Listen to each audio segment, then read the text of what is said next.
नमस्कार दोस्तों, ये खांसी आपका जान भी ले सकती है, इसलिए सावधान रहें, सतर्क रहें। कोई भी खांसी 1 सप्ताह से अधिक टीबी हो सकती है, मतलब ट्यूबरकुलोसिस, इस फेफड़े का बीमारी। ये 2 प्रकार का होता है। एक होता है पल्मोनरी टीबी और एक स्मीयर वाला टीबी, जिसे केवल क्या है चेक करवा कर ही आप जान सकते हैं। तो दोस्तों, ज़्यादा देरी मत कीजिएगा, क्योंकि एक टीबी मरीज 10 लोगों को संक्रमण दे सकता है और उन लोगों को भी जान जा सकती है, लेकिन बहुत धीरे धीरे जाती है। आदमी आराम से खांसते खांसते मरता है। और क्या है, अपने आसपास एक आदमी 10 लोगों को फैला सकता है, तो 10 आदमी 100 लोगों को फैला सकता है। तो सतर्क रहें, जागरूक रहें।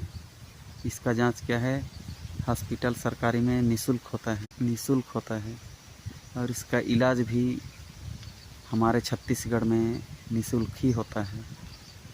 और उन्हें पोषण युक्त आहार खाने के लिए 6 महीना का दवाई खाता है, उसके साथ 6,000 उसके बैंक खाते में ट्रांसफ़र किया जाता है। पहले खाने पीने के लिए सामान दिया जाता था।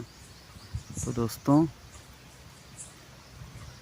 क्या आपको भी खांसी है या क्या आपके परिवार को भी खांसी है?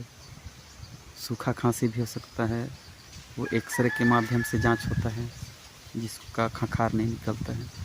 और जिसका खांसी आता है और बलगम आता है बाहर, गजरी आता है, खंखार बोलते हैं, तो उसको लैब में ट्रू नॉट टेस्ट के माध्यम से जांच किया जाता है स्मीयर का, तो उससे भी डिटेक्ट होता है टीबी। तो दोस्तों, जागरूक बनिए और सतर्क रहिए और शिक्षित बनिए और अपनों का रक्षा कीजिए।